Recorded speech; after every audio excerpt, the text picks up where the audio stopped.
ज्वलंत सवाल पूछें। गुरु कृपा से जो मुझे थोड़ा बहुत आता है मैं उसको बोल करके जवाब देने की कोशिश करूँगा।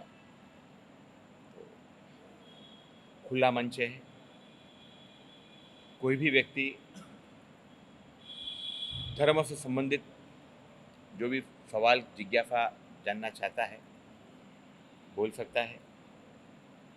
ज़रूर से आप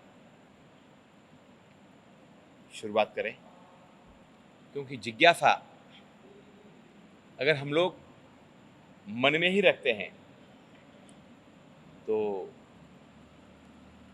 वो भीतर ही भीतर हमेशा हमें खाई जाती है। ठीक वैसे ही जैसे दिमक लकड़ी को खत्म कर देती है, दुनिया में शंका एक इतनी खतरनाक बीमारी है। सारी दुनिया के समस्त बातों का इलाज है,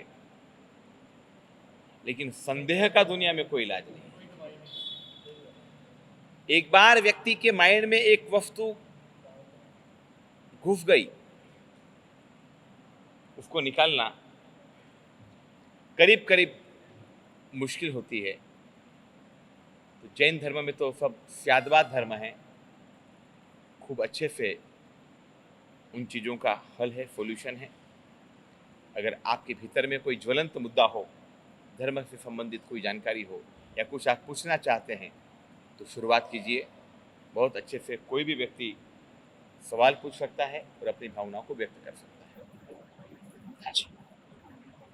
जिस तरह से बताया गया कि हो सकती है जो बात है अपनी प्रतिक्रमण करना चाहिए, लेकिन जिस तरह से हम अपना ही एग्जाम्पल लेते हैं कि बिजनेस में या किसी भी काम में जिस तरह की आदमी वो नहीं कर सके, वो नहीं कर सके, तो क्या उस पर कोई तोड़ भी है? शास्त्र ये बोल रहा है कि शुद्धि होनी जरूरी है। घर की शुद्धि, बाहर की शुद्धि तो हम लोग रोज करते हैं, लेकिन ये भीतर की जो शुद्धि होती है वो होना अनिवार्य है। और भीतर की शुद्धि करने की प्रक्रिया का नाम है प्रतिक्रमण। दिन भर में जो अतिक्रमण करते हैं उन सारे पाप वाले क्रियाकलापों का हम प्रायश्चित करते हैं, और उस प्रायश्चित की प्रक्रिया का नाम है प्रतिक्रमण। भगवान महावीर स्वामी जी ने ये प्रतिक्रमण की एक महानतम क्रिया बताई, जिस क्रिया के चलते व्यक्ति अपने पापों की शुद्धि करता है। शायद क्रिश्चियन धर्म की अगर आपको कुछ पता हो तो उसमें कन्फेशन करके एक प्रक्रिया आती है, अनूप जी। और कन्फेशन का मतलब होता है कि पापों का इकरार। व्यक्ति अपने समस्त पापों को पादरी को बताता है और पादरी उसको क्षमा करने की प्रभु से याचना करता है। लेकिन जैन धर्म की जो प्रक्रिया वो उससे बहुत गहरी है।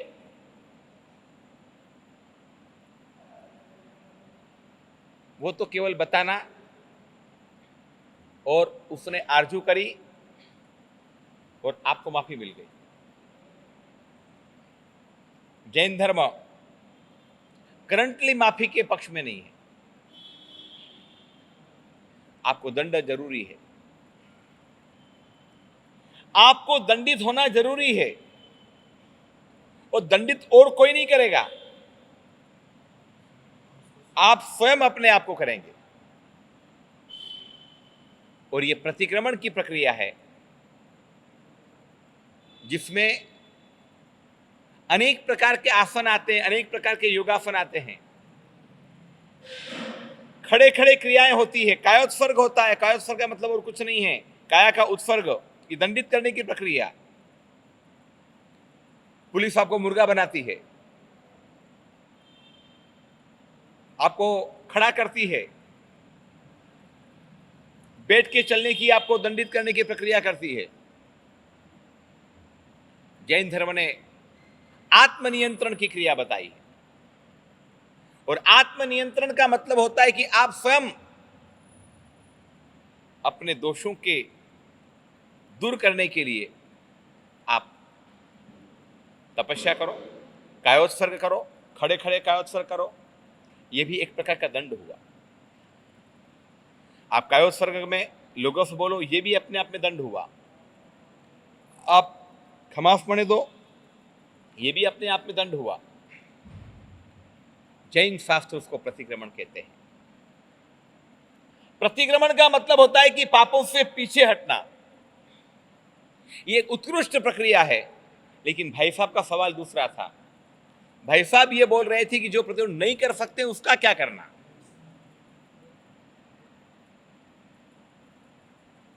शास्त्र बता रहे हैं कि दिन में 2 बार प्रतिक्रमण करो, सुबह और शाम।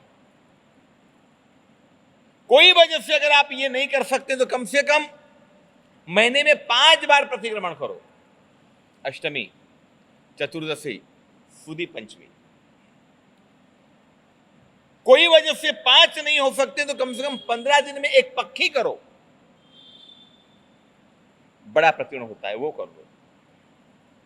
पर अगर कोई कारण से वो भी अगर नहीं हो सकता है तो 4 महीने में एक बड़ा प्रतिक्रमण, चतुर्मासिक जो 14 होती है, वो प्रतिक्रमण करो।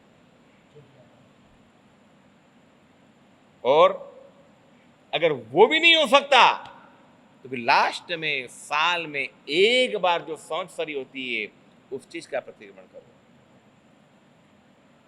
लेकिन अब अगला सवाल आप मत पूछना कि वो भी नहीं हो सके तो फिर पानी में डूब मरो। वो भी नहीं कर सकते हैं तो फिर बात को खत्म हो गई। ये स्टेप बाय स्टेप आत्म मंथन की क्रिया है, आत्म संशोधन की क्रिया है। और शुद्धि तो जरूरी है साहब। अगर शुद्धि नहीं होगी तो हमारी आत्मा फड़ांद मार देगी। और दूसरी एक बात बताता हूं, व्यक्ति चाहे बोले या ना बोले, उसके मन के अंदर उसे सब कुछ पता है कि मैंने क्या उल्टा फुल्टा काम किया है, क्या पाप किया है। और जब तक उस पाप का प्रायश्चित नहीं होता तब तक वो पाप उसको सोने नहीं देता है साहब। चाहे अभी जवानी में शायद पता ना चले, लेकिन जब उम्र हो जाती है ना, जब वो हॉस्पिटल में होता है, जब वो बीमार होता है, तब वो सारी घटनाएं सामने आती है, आंखों के सामने। ओहो, मैंने ये क्या कर दिया, मैंने ये क्या कर दिया। हमारे पास ऐसे हजारों लोग आते हैं जिन्होंने जवानी में पत्नी के साथ बड़ा दुर्व्यवहार किया था, बड़ी उसके साथ शैतानियत की थी। पत्नी तो मर गई, अब वो आंसू बहा रहे हैं, मैंने गलत कर दिया, मैंने पत्नी के साथ अन्याय किया, मैंने बेटे के साथ अन्याय किया, मैंने बाप के साथ अन्याय किया। पिताजी कितने अच्छे थे, लेकिन मैं उनको समझ नहीं पाया। मेरी जवानी की जालिमता ने, मेरी जवानी के जोश ने, बेवकूफियों ने मेरे पिताजी के साथ बहुत बड़ा अपराध और अन्याय कर दिया। वो कुरेदता है, व्यक्ति को शांति से जीने नहीं देता। इसीलिए प्रभु ने कहा कि प्रायश्चित करो प्रतिक्रमण के माध्यम से। जो छोटे मोटे पाप हुए हैं उनके लिए प्रतिक्रमण है, लेकिन कुछ और एक्स्ट्रा विशेष पाप अगर हुए हो तो उसके लिए फिर गुरु के पास जाना, गुरु से प्रार्थना करना कि गुरुदेव मेरे से ये गलती हो गई है, इस गलती का आप मुझे प्रायश्चित प्रदान करें। और गुरु जो दंड दे उस दंड को प्रेम से स्वीकार करें। एक सच्ची घटना है।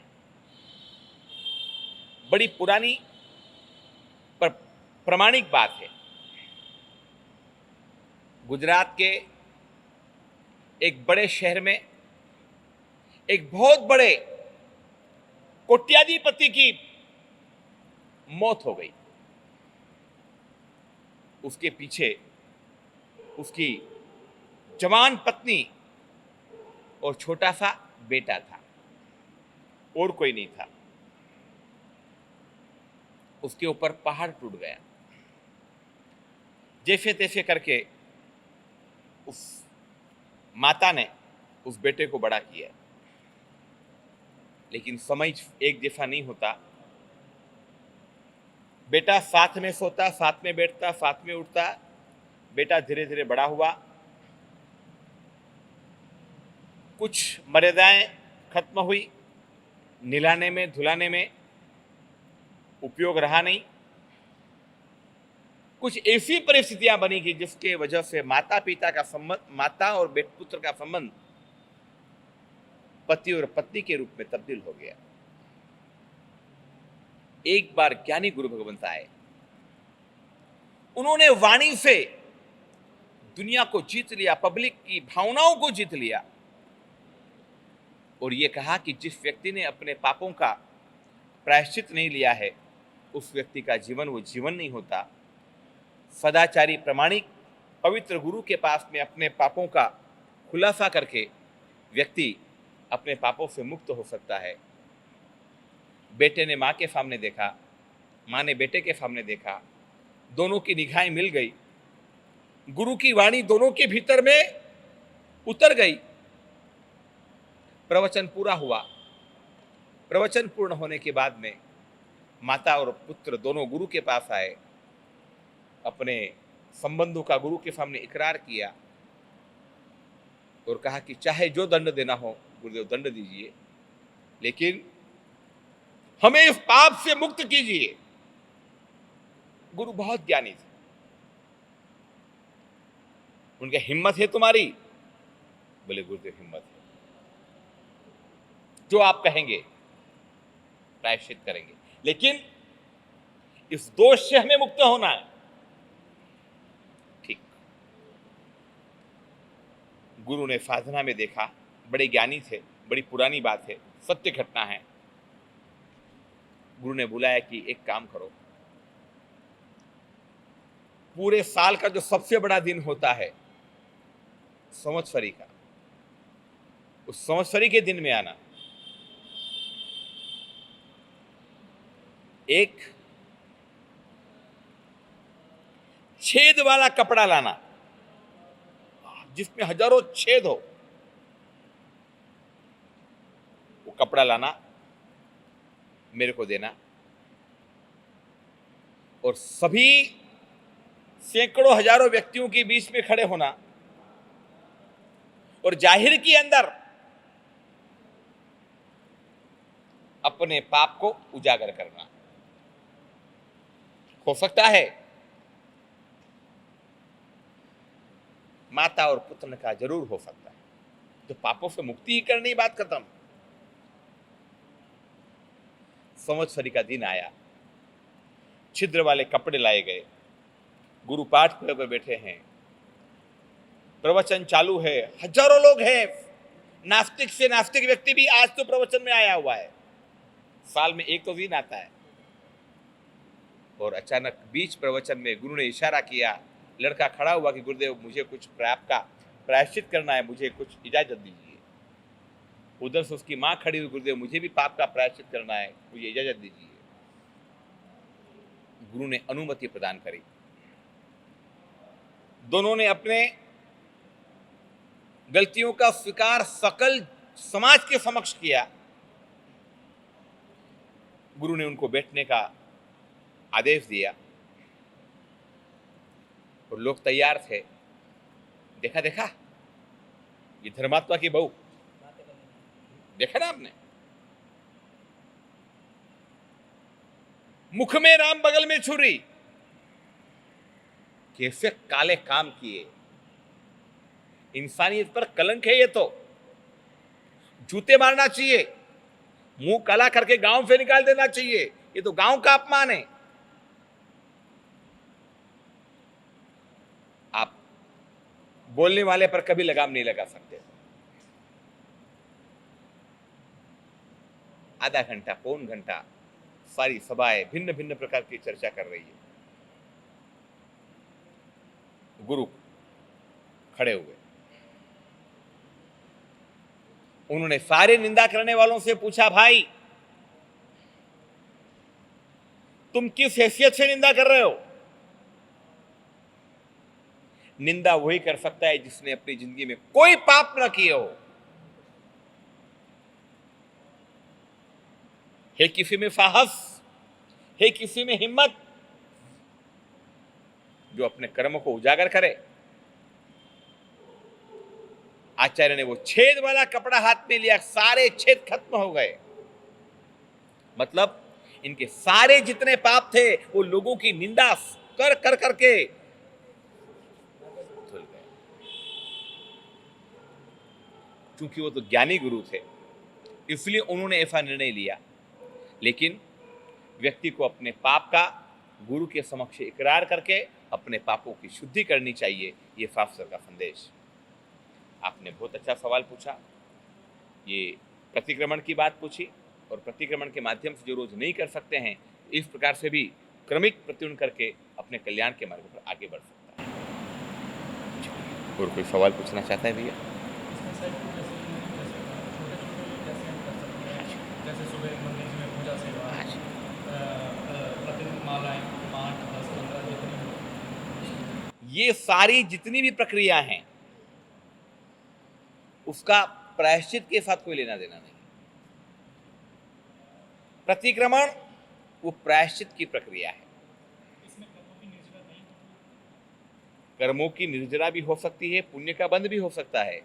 मंदिर में परमात्मा की भक्ति करेंगे, पूजा करेंगे, अर्चना करेंगे, पुण्यानुबंधी पुण्य का उपार्जन होगा। लेकिन आलोचना संबंधित जो चीज है उस पर कर्मों की निर्जरा होगी। पुण्य का बंध होना वो एक अलग मैटर है, और पापों का प्रक्षालन करना वो एक अलग मैटर है। आप मन के अंदर शल्य रख करके चाहे जितनी तपस्या कर लो, उसके साथ उसका कोई कनेक्शन नहीं होगा।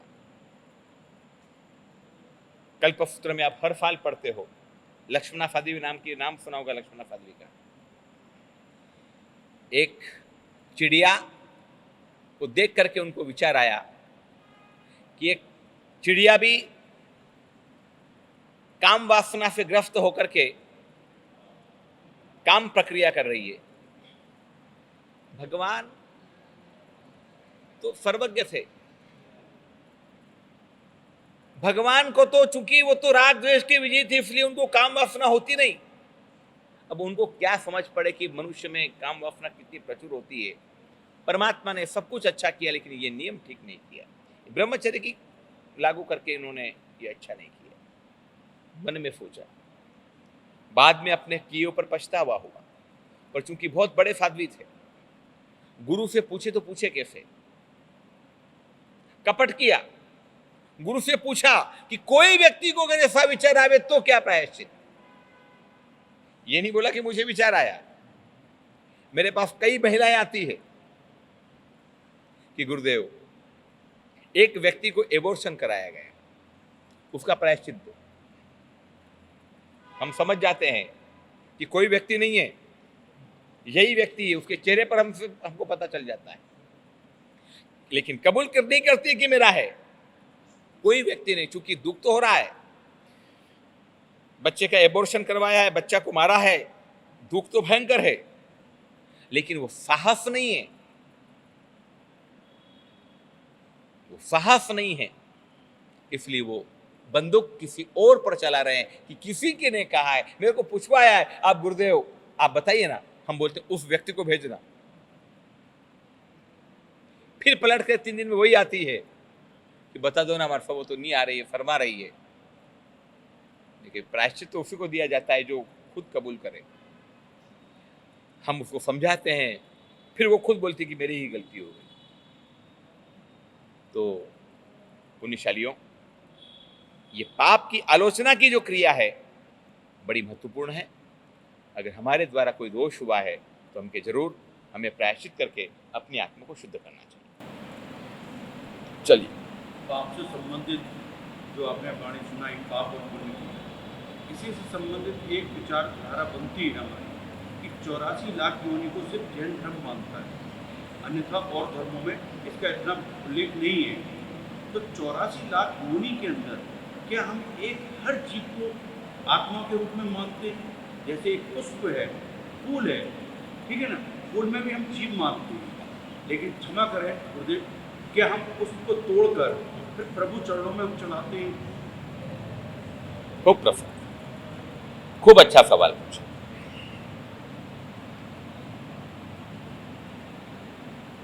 दुनिया की एक बहुत बड़ी भ्रांति है,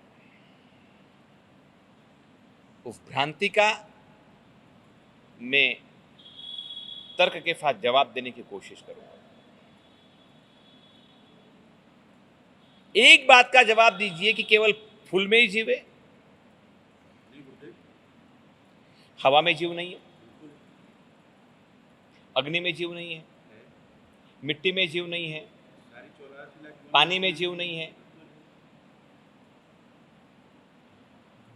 पृथ्वी काय, अप काय, तेव काय, वायु काय, वनस्पति काय, ये 5 प्रकार के काय हैं, उन सभी में जीव है। एकेंद्रिय, बेइंद्रिय, तेइंद्रिय, चौरिंद्रिय, पंचेंद्रिय, ये 5 प्रकार है। एक इंद्रिय वनस्पति का एकेंद्रिय है या बेइंद्रिय है? एकेंद्रिय। पृथ्वी का एकेंद्रिय है कि बेइंद्रिय है? एकेंद्रिय। वायु का एकेंद्रिय है कि बेइंद्रिय है? एकेंद्रिय है। अग्नि का यानी तेव का एकेंद्रिय की बेइंद्रिय है? एकेंद्रिय। पृथ्वी काय, अप काय, तेव काय, वायु काय, वनस्पति काय, ये 5 प्रकार के जो काय क्या है? एकेंद्रिय का मतलब क्या? एकेंद्रिय का मतलब होता है कि जिसको मात्र और मात्र चमड़ी होती है। 5 इंद्रिय समझते हैं, ये चमड़ी एकेंद्रिय, दूसरे नंबर में जीभ बेइंद्रिय, नाक तेइंद्रिय, आंख 4 इंद्रिय, कान 5 इंद्रिय।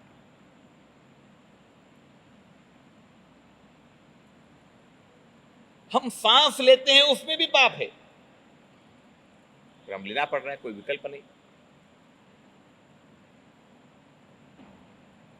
रहा सवाल पुष्प का, पानी का, दीपक का, धूप का,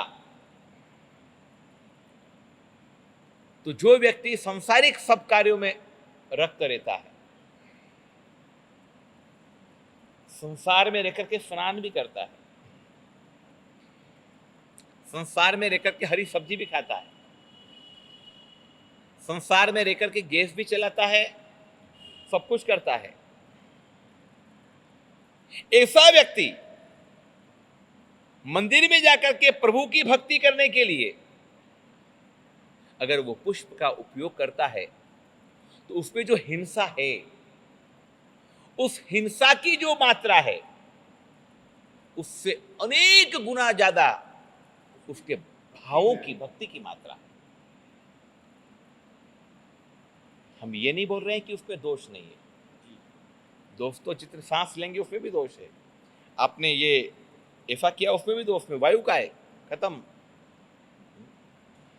लेकिन एक और बात है कि वो पुष्प जो है ना, वो तोड़ते ही मरता नहीं है, उसमें जीव रहते हैं। तोड़ने के बाद जब तक उसका प्राण रहेगा तब तक उसको जीवित रहना है। पुष्प तोड़ने से हिंसा अवश्य होती है, मैं उस हिंसा का कोई बचाव नहीं कर रहा हूं, लेकिन जैन शास्त्रों ने उसको स्वरूप हिंसा का प्रकार बताया है कि जिसके अंदर दोष दिखाई देता है लेकिन उसके माध्यम से पुण्य की मात्रा बहुत ज्यादा होती है। अब वो पुष्प भगवान को चढ़ा। तो मैं एक आपको जानकारी देना चाहता हूं कि समूचे विश्व के अंदर जैन धर्म एक ऐसा धर्म है जिस धर्म की मालाएं बनाने में भी सुई का उपयोग नहीं होता है। कैसे बनती माला पता है? बताइए रीजन, कारण क्या? दुनिया की सारी मालाएं जो बनती है वो,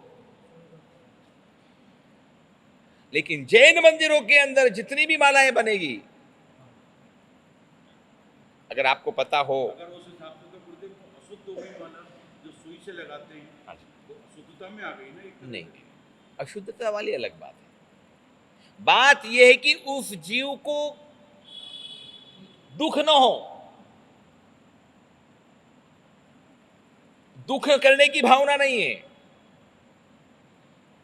इतनी सूक्ष्मता वर्ल्ड में किसी भी धर्म की हो तो मुझे बताओ। दुनिया में किसी भी धर्म ने इतनी गहरी सोच रखी हो। शास्त्र में तो एक और बात है, जब तक हो सके तब तक पुष्प को तोड़ना नहीं है। तो क्या करना है? जो स्वाभाविक रूप से खिल गए हों उन पुष्पों का ग्रहण करना है, और उन पुष्पों को ग्रहण करके वो पुष्प को शुद्ध करके परमात्मा के चरणों में चढ़ा करके भावनाएं भाने कि प्रभु तू शुद्ध है। जैसे ये पुष्प सुगंधित है, प्रभु मैं पुष्प चढ़ा करके ये मांग रहा हूं कि मेरा तो कलुषित जीवन है, बड़ा दुर्गंध वाला मेरा जीवन है।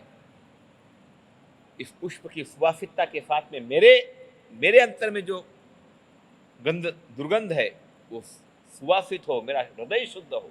ये भावना बानी है। पुण्यशालियों, अगर इस प्रकार की प्रक्रिया के साथ किया गया तो क्या होगा? 2 मिनट समझिए। एक गुलाब का फूल किसी दुल्हन की सेज में लगेगा तो क्या होगा? क्या होगा?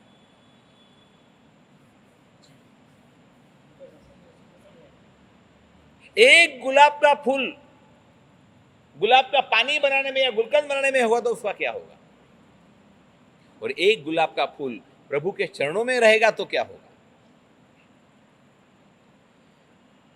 जैन धर्म स्याद्वाद को मानता है, अनेकांत को मानता है। एकांतवादी धर्म जैनिज्म नहीं है, और इसीलिए ये मार्ग बताया है।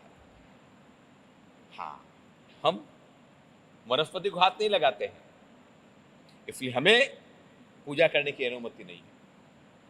जो गृहस्थ पौषध में है, जो गृहस्थ सामायिक में है, उसको भी नहीं करना है।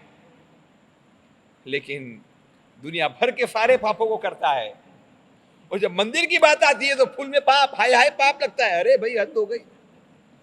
दुनिया के सारे पाप कर्म तू करता है और मंदिर के नाम पर फूल में पाप लगाता है भैया, तो ये तो तू धोखा दे रहा है धर्म के साथ, ये तू छेड़खानी कर रहा है। तो बस इस बात को समझना है। मत मतांतर अपनी जगह हो सकते हैं, मान्यताएं भिन्न अपनी अपनी जगह हो सकती है। हम इस मान्यता को आगे बढ़ाते हैं।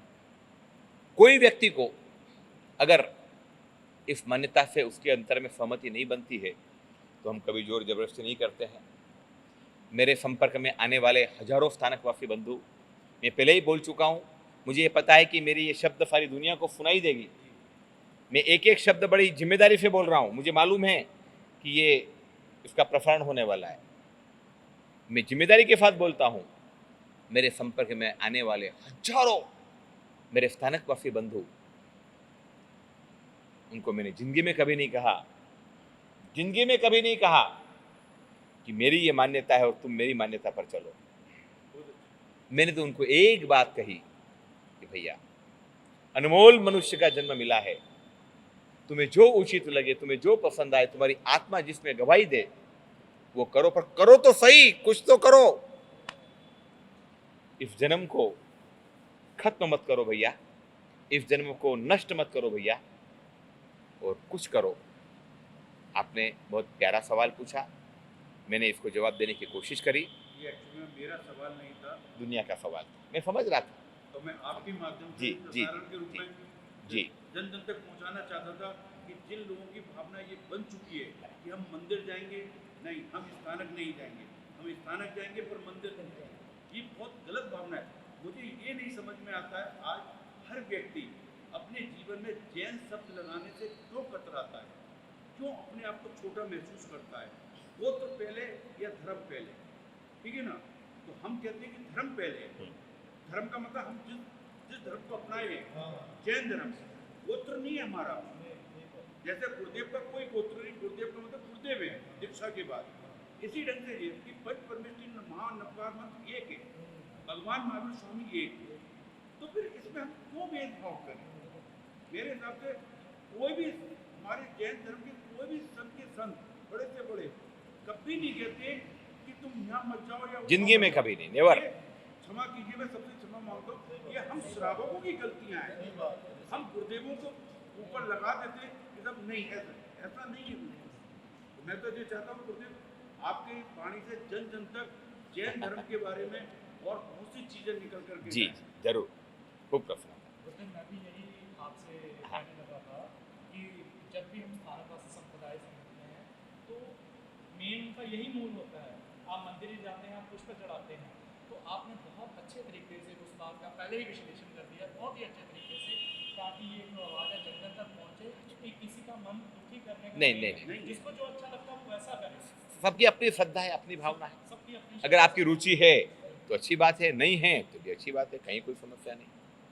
चलिए, और कोई जिज्ञासा है भाई? अनिल जी।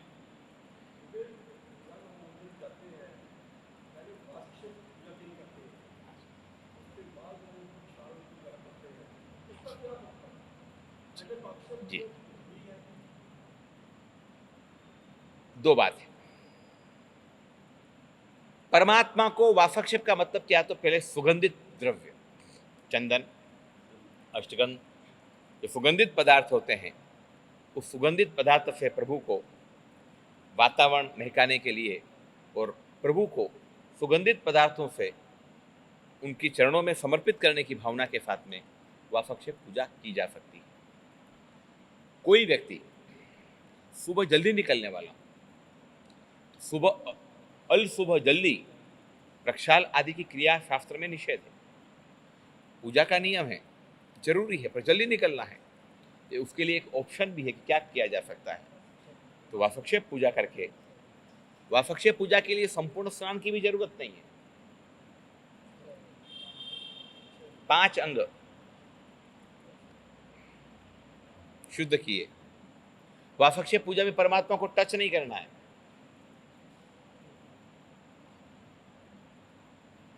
तो वो भावना भा करके व्यक्ति निकल सकता है। लेकिन किसी व्यक्ति को प्रभु की संपूर्ण पूजा करने की भावना हो तो वो चंदन, केसर आदि की भी पूजा कर सकता है और उस प्रकार से अपनी भावनाओं को आगे बढ़ा सकता है। चलिए, कोई और भी सवाल कोई भी व्यक्ति पूछ सकता है भैया। ऐसा सवाल पूछना कि जो जन जन को थोड़ा सा लागू हो, जिससे लोगों के अंदर एक अच्छे से मतलब भाव बने। महाविद्य क्षेत्र में थोड़ा बताएं कि क्या हम इस पंचमारे में उस महाविद्य क्षेत्र पहुंच सकते हैं, और श्रीमंत स्वामी जो परमात्मा है वो इससे कैसे जैन धर्म के अंदर एक बहुत अद्भुत तीर्थंकर की बात आती है और उस तीर्थंकर का नाम है श्रीमंदर स्वामी। अभी तक तो आज दिन तक तो सारे धर्मों ने, अन्य धर्मों ने श्रीमंदर स्वामी को काल्पनिक और श्रीमंदर स्वामी की महाविद्य की क्षेत्र की परिकल्पना को एक ढोंग करार दिया था और उन्होंने कहा था, है कहां भाई, लाओ तो सही, दिखाओ तो सही, कौन सी धरती पर है। लेकिन सन 1962 के अंदर रूस के बहुत बड़े वैज्ञानिक गागारिन ने ये खोज करी कि पृथ्वी जैसी अनगिनत पृथ्वियां, लोक इस आकाश गंगा के अंदर फैले हुए हैं। डॉक्टर गागारिन ने यह सिद्ध कर दिया कि जैसी हमारी पृथ्वी है वैसी एक नहीं अनेक पृथ्वियां इस विश्व में विद्यमान है। उसके बाद तो कई खोजबीन हुई, कई संशोधन हुए। लेटेस्ट खोज में सन 2011 के अंदर सामूहिक वैज्ञानिकों का एक समूह ने यह स्वीकार किया कि पृथ्वी लोक तो बहुत छोटी है, इससे अनेक गुना बड़ी बड़ी पृथ्वियां, इसी प्रकार की पृथ्वियां इस तारामंडल में विद्यमान हैं। और इस घटना से जैन धर्म की जो मान्यता है, जैन धर्म की जो एक सिद्धांत है कि महावीर्य क्षेत्र करके एक प्रदेश है और उस प्रदेश में सिमंदर स्वामी करके एक परमात्मा है जिनकी आयु 500 धनुष्य की देहमान है, उस धारणा को बल मिलता है। जैन धर्म में दो प्रकार की बात है, एक तो श्रद्धागम्य बात है और दूसरी तर्कगम्य बात है। कोई चीज को हम बातों से समझा सकते हैं, लेकिन कुछ चीजों को हम केवल श्रद्धा से मान सकते हैं। हर चीज में तर्क नहीं होता, हर चीज का सबूत नहीं होता, हर चीज की कोई फोटोग्राफी नहीं की जाती, हर चीज का सबूत नहीं होता। माँ ने बोला कि ये तेरा बाप है, माना कि नहीं माना? कोई तर्क, कोई प्रूफ, कुछ नहीं। मां ने कहा कि ये तेरे पिताजी, ये बात खत्म हो गई। ये श्रद्धागम्य बात हुई। तो दो प्रकार की बात है, एक श्रद्धागम्य, एक तर्कगम्य। जो तर्क से, शास्त्र से, प्रमाण से जो समझाया जा सके उसको तर्कगम्य कहते हैं, और जो श्रद्धा से मानना है उसको श्रद्धागम्य कहते हैं। सिमंदर स्वामी की जो बात है, देवता की बात है, स्वधर्म इंद्र की बात है, हरिणगमेशी देव की बात है, ये जितनी भी देवलोक संबंधी बात, नरक संबंधी बात, सिमंदर स्वामी की संबंधित बात, प्राय करके इन बातों में हमको श्रद्धा रखनी पड़ेगी। हम लोगों को यकीन करना पड़ेगा। परमात्मा ने कहा है, परमात्मा ने हजारों साल पहले कहा था पानी में जीव है। मुझे बताइए कौन सी लेबोरेटरी थी, कौन सा रिसर्च सेंटर था, क्या था उनके पास? मोंटू भैया ना, हाँ मोंटू भैया, बताइए क्या लेबोरेटरी थी प्रभु के पास? कुछ नहीं था उनके पास। लेकिन हजारों साल पहले परमात्मा ने जो कहा था, आज विज्ञान ने सिद्ध कर दिया। हजारों साल पहले परमात्मा ने कहा था वनस्पति में जीव है, भैया कहा था। आज क्या हुआ? सिद्ध हो गया। वनस्पति में जीव की खोज भारतीय वैज्ञानिक ने करी है। कौन से वैज्ञानिक ने करी है? कलकत्ता के जगदीश चंद्र बसु। जगदीश चंद्र बसु ने यह सिद्ध किया कि ये वनस्पति ये सांस लेती है। वनस्पति हर प्रकार का अनुभव करती है। वनस्पति में काफी संवेदना होती है, इतनी संवेदनाएं होती है कि आप परिकल्पना नहीं कर सकते। इसलिए वनस्पति में जीव है। और इन्होंने कई प्रयोग किए। प्रयोग के बाद इंग्लैंड की वैज्ञानिकों की परिषद ने उन्हें आमंत्रण दिया कि आपके जो प्रयोग है वो हमारे यहां पर क्या करो, आप सिद्ध करो। हजारों लोगों के सामने बहुत बड़ी यूनिवर्सिटी के बीच में जगदीश चंद्र बसु क्या करने लग गए, प्रयोग करने लग गए।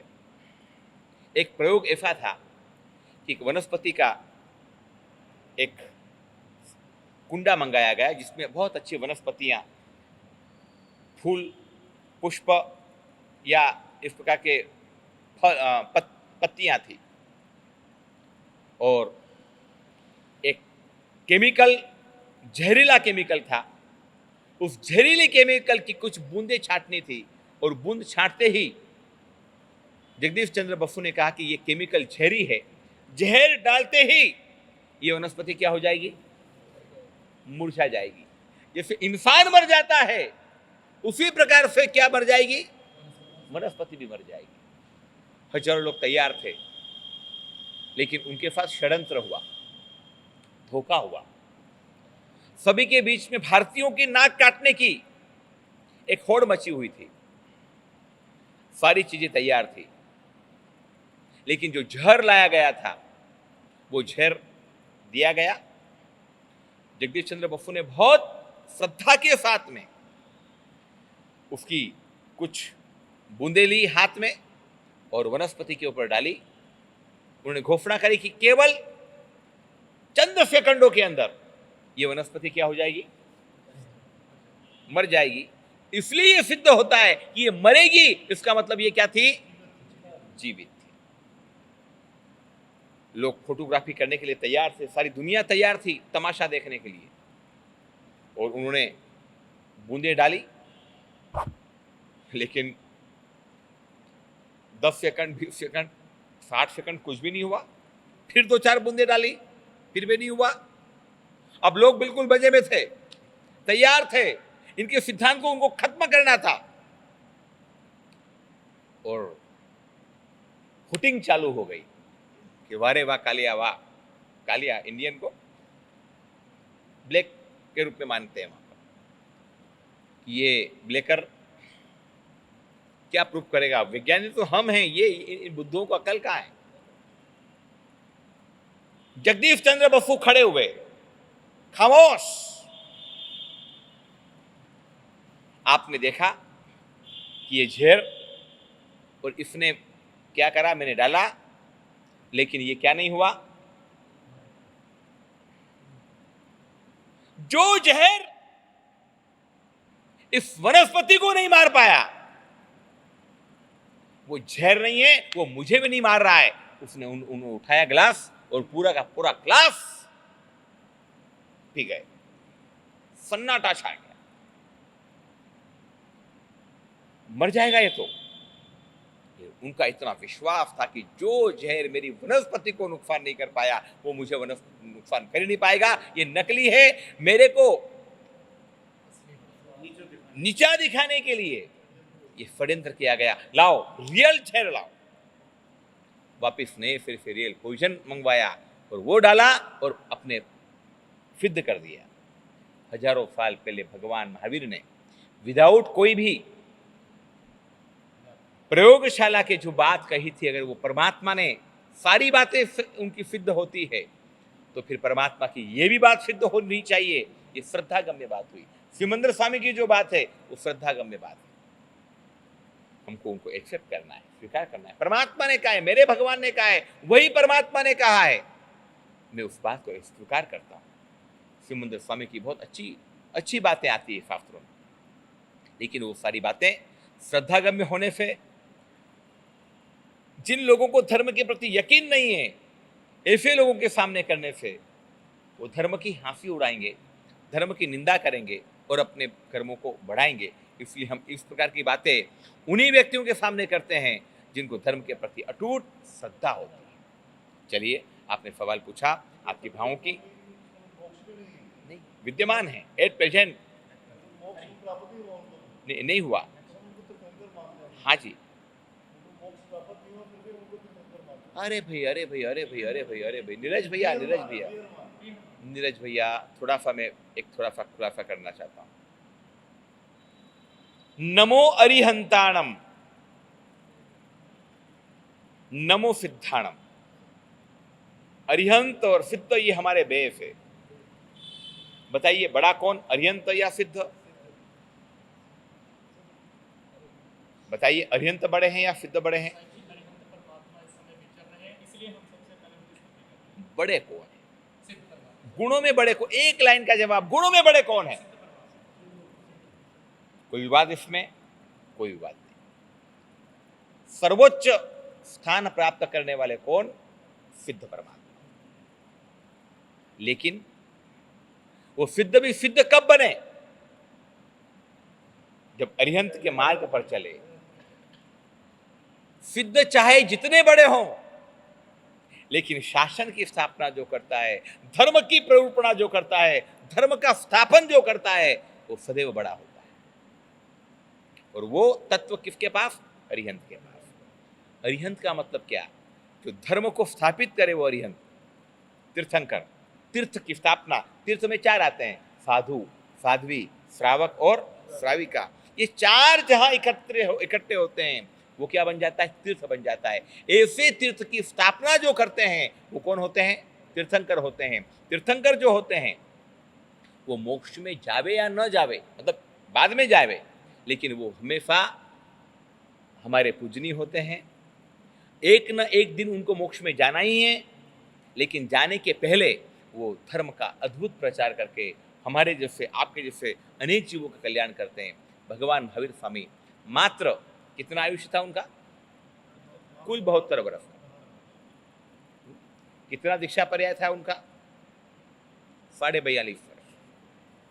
कितने वर्ष उन्होंने देशना दी? 30 वर्ष। 30 वर्ष ही उन्होंने देशना दी, लेकिन 30 वर्षों में उन्होंने क्या कर दिया? शासन की स्थापना करके आज हम जो आज बैठे हैं, आप और हम, बिकॉज भगवान महावीर स्वामी, अगर वो आज नहीं होते, उन्होंने अगर धर्म की स्थापना नहीं की होती तो न मैं यहाँ पर होता, न आप यहाँ पर होते। तो तीर्थंकर हमारे बड़े होते हैं।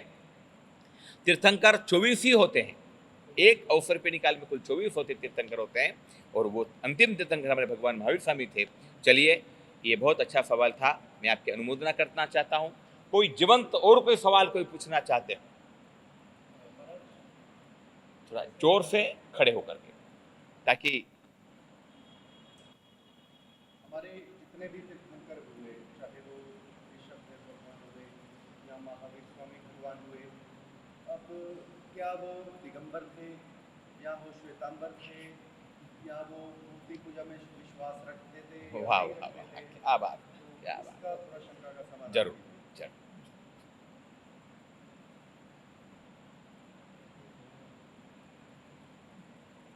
तीर्थंकर कौन बन सकता है? जिसका अति विशिष्ट पुण्य होता है, वो असाधारण व्यक्तित्व का जो स्वामी होता है, वही तीर्थंकर बन सकता है। सिद्ध कोई भी बन सकता है। तीर्थंकर के मुकाबले सिद्ध बनने वालों की संख्या, तादाद बहुत ज्यादा है। असंख्य आत्मा मोक्ष में चले गए, लेकिन 24 ही तीर्थंकर हुए। 24 जो तीर्थंकर हुए, उनकी असाधारण क्षमता होती है, साधारण नहीं। और असाधारण क्षमताओं को जैन शास्त्र ने अतिशय के रूप में बताया। क्या बताया उसके बारे में? अतिशय। प्रभु के कितने अतिशय थे? 34 अतिशय थे। उसमें उनका एक ऐसा अतिशय था कि जब वो सन्यास लेते हैं, दीक्षा लेते हैं, तब सारे वस्त्रों का वो त्याग करते हैं। लेकिन फिर भी वो दिगंबर नहीं थे। आप मेरे बात पर गौर कर कीजिएगा। दिगंबर का मतलब होता है, अंबर मतलब आकाश। जिनके वस्त्र आकाशी दिग मतलब वस्त्र हैं, जिनके मतलब नग्न, उसको दिगंबर कहते हैं। भगवान वस्त्र रहित थे, लेकिन फिर भी दिगंबर नहीं थे। वो नग्न कभी दिखाई नहीं देते थे। ये उनकी विशेषता थी कि किसी पशु को आपने नग्न बोला? आज तक किसी पशु को आपने कपड़े पहनते हुए देखा? और वो कपड़े न भी पहने तो भी वो अपने जैसा भद्दा गंदा लगता है। तो जिस प्रकार से एक पशु भी एक उसकी प्रक्रिया होती है, तो भगवान तो महान थे भैया, अत्यंत महान थे। इसलिए उनकी अतिशय ऐसे थे कि वो कभी भी नग्न दिखाई नहीं देते थे। इसलिए प्रभु को श्वेतांबर कहना ये भी अन्याय होगा, प्रभु को दिगंबर कहना ये तो और ज्यादा अन्याय होगा। न तो प्रभु दिगंबर थे, न तो प्रभु श्वेतांबर थे। परमात्मा के समय में ये श्वेतांबर शब्द की उत्पत्ति नहीं हुई थी, हुई नहीं थी। न दिगंबर धर्म की उत्पत्ति हुई थी। परमात्मा के निर्वाण होने के पश्चात एक लंबे समय के बाद में ये शब्द विभाजन हुआ, समाज में भेद पड़ा, तब जाकर के ये शब्द प्रचलित हुए। परमात्मा का अतिशय ऐसा होने की वजह से प्राचीन समय में कई नग्न प्रतिमा जी दिखाई देती है। पहले के समय में श्वेतांबरों में भी कई बार प्रतिमा जी नग्न के रूप में देखने का वर्णन आता है। कई प्रतिमा जी श्वेतांबर के रूप में, लंगोट के रूप में हमने पहचान बना ली। एक व्यक्ति ने मुझे पूछा था कि लंगोट क्यों पहनाई, भगवान लंगोट पहनते थे क्या? हमने कहा नहीं पहनते थे, बिल्कुल नहीं पहनते थे। लेकिन भगवान नग्न दिखते नहीं थे। भगवान को नग्न न देखना पड़े इसलिए हम लोगों ने बीच में एक वस्त्र का आवरण किया है। अब उनको नग्न दिखा नहीं सकते तो क्या करना? तब हमारे प्राचीन परंपरा के गुरु भगवंतों ने वस्त्र को बीच में धारण करा करके हमारे लिए, परमात्मा के लिए नहीं, परमात्मा ने कभी लंगोट नहीं बांधी है भैया, हमने हमारे लिए एक प्रक्रिया बनाई है। तो परमात्मा न तो श्वेतांबर थे न तो दिगंबर थे। उस समय इस प्रकार की कोई प्रक्रिया नहीं थी। बाद में जाकर के ये भिन्न भिन्न प्रक्रियाएं चालू हुई।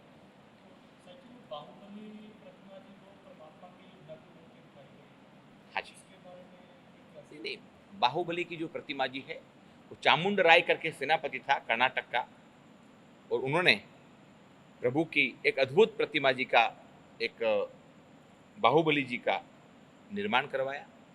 वो नग्न रूप में थी, कोई दिक्कत नहीं उसमें, वो उनकी मान्यता थी। हाँ, वो उनकी आमनाएं, उनकी मान्यता उस प्रकार से थी। हर व्यक्ति अपनी अपनी मान्यता के मुताबिक बना सकता है, इसमें कोई आपत्ति नहीं। चलिए, एक 5 मिनट का और टाइम है अपने पास में। और किसी को कोई सवाल पूछना है भैया, कोई पूछ सकते हो आप, कोई भी पूछ सकते हो। मनोज जी, कोई भी पूछ सकते हो भैया।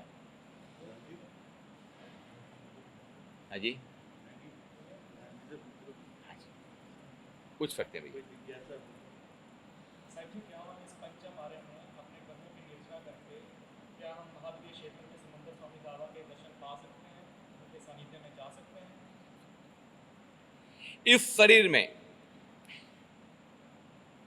इस जन्म में उनका सानिध्य पाना प्राय करके नामुमकिन है। इस शरीर की वैसी क्षमता नहीं है, इस शरीर की कोई कैपेसिटी नहीं है कि व्यक्ति इस प्रकार से जा सके। 1-2 सवाल के जवाब हमारे मान साहब जी भी देंगे। अब जो आप पूछेंगे मान साहब जी को मैं आग्रह करूंगा, बोलिए भैया।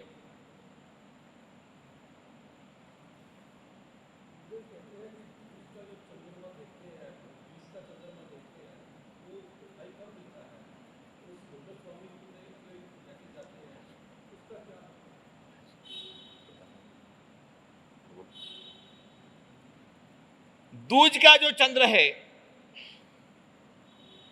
शास्त्र के मुताबिक दूज का जो चंद्र है वो चंद्र बढ़ता हुआ है, बड़ा पुण्यशाली है। जैन धर्म की मान्यता के मुताबिक जो चंद्र आज यहां दिखाई दे रहा है वो चंद्र महाविद्य क्षेत्र के अंदर दिखाई देगा बाद में। तो हम एक भाव से परिकल्पना करते हैं कि चंदा तू जा रहा है, महाविद्यालय क्षेत्र में जा रहा है, हमारा संदेश उनको दे रहा है। हालांकि कोई संदेश तो कोई देने वाला है ना लेने वाला है ना कोई पूछ, ये पर ये भावनात्मक बातें हैं।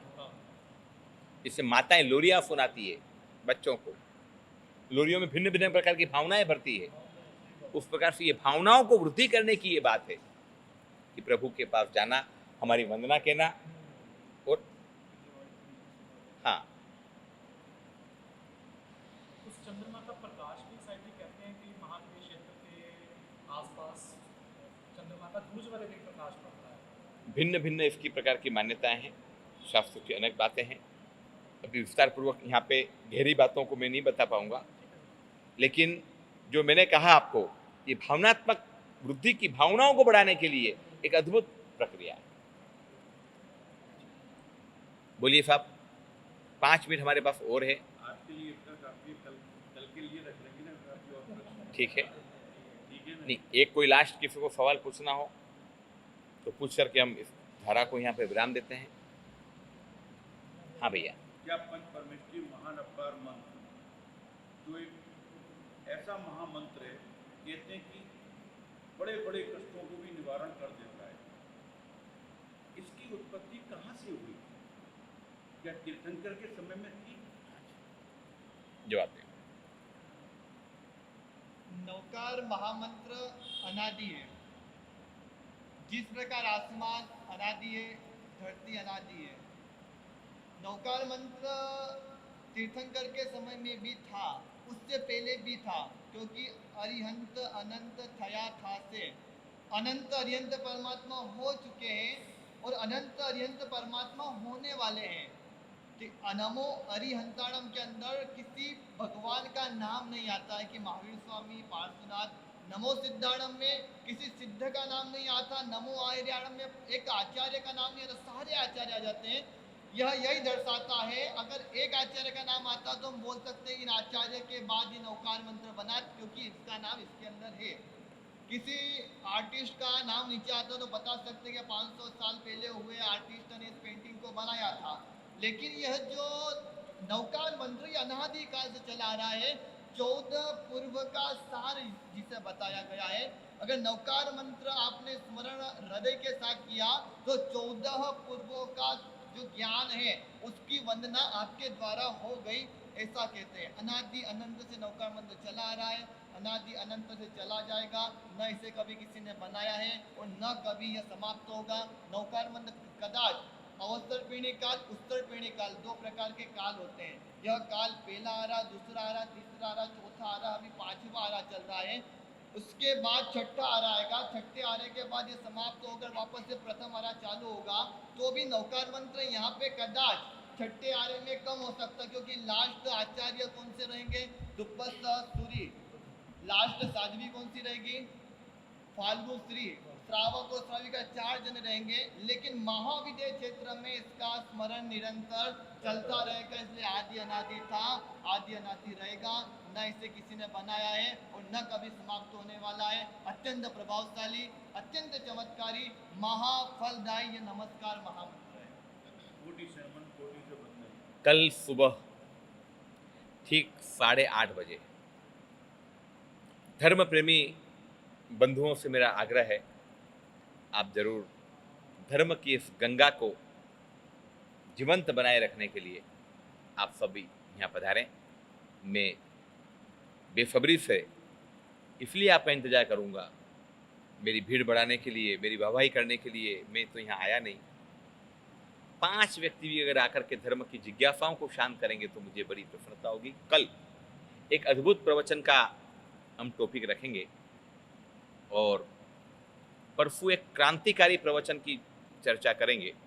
वर्तमान समय में जो समस्याएं जैनियों पर जो आक्रमण हो रहे हैं, जैन धर्म के प्रति अद्भुत प्रकार की एक जो षड्यंत्र चलाए जा रहे हैं जैनियों के विरुद्ध में, हम लोगों को जैनियों को क्या जागना चाहिए, एक युवाओं का एक अद्भुत प्रवचन रहेगा। परसों के दिन यहीं पर प्रवचन रहेगा, तो आप सब बराबर उपस्थित रहिएगा, जरूर से इसमें आप सम्मिलित बनिएगा। कल 8:30 बजे अपन मिलते हैं।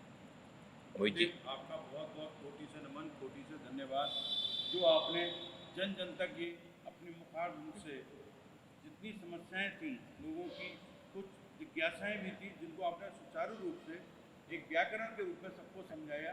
कोटि से नमन, कोटि से वंदन। सर्वमंगल मांगल्यम सर्वकल्याण कारणम प्रधानम सर्वणाम जैनम जयति शासनम। कल्याणम।